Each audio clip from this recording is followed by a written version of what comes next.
Meantime, right now, just over 70 million Americans have cast their vote early, making their voices heard in one of the most consequential elections in American history. As we all tick down to Tuesday, here with us now to understand how the early vote is registering is Target Smart's Tom Bonier. Tom, we're going to have you throughout this show, and I'm very glad for that. So first quick question to you. Any conclusions we can draw so far nationally?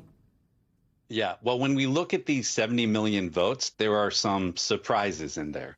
The biggest surprise to me is actually how closely the early vote, when we break it down by age, gender, demographics, and really partisanship, how closely it resembles the 2020 early vote.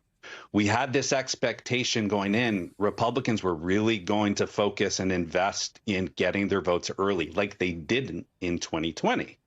And what we're seeing, they've certainly invested in that. But when you look around the battleground states, there's only about a 0.2 of a point difference in the modeled partisanship of the early vote in the battleground states relative to where it was at this point in 2020.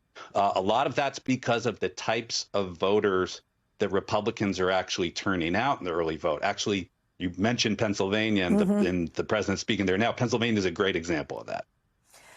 Give me a sense of what we're seeing specifically. Drill down into Pennsylvania, because that is a critical battleground state. Absolutely. So in Pennsylvania, it's one of the states I think Republicans would point to, because we look at the battleground states, and in half of the states, Democrats are actually doing better than they did in 2020.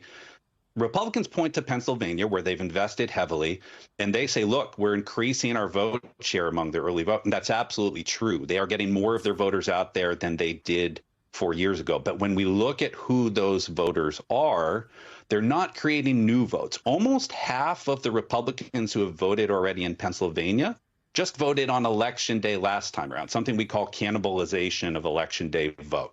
They're just switching how people vote. Another 43% or so of those Republican vote by mail voters in Pennsylvania so far did the same thing last time around. When we actually drill down at people who weren't registered to vote, because again, we know that Republicans are trying to bring out new voters to be able to flip a state they didn't win last time, Democrats have a 20-point advantage in terms of partisan registration among those newly registered voters. That's a problem for the Republicans at this moment. Wow, that is a news nugget we had not heard before. Like I said, we're going to sprinkle you throughout the show today, all 3 hours. Tom, thank you so much. Stand by. We're going to check in next hour for a really interesting look at what the early vote told us in past elections. Plus, we'll check out North Carolina. That's a big day today.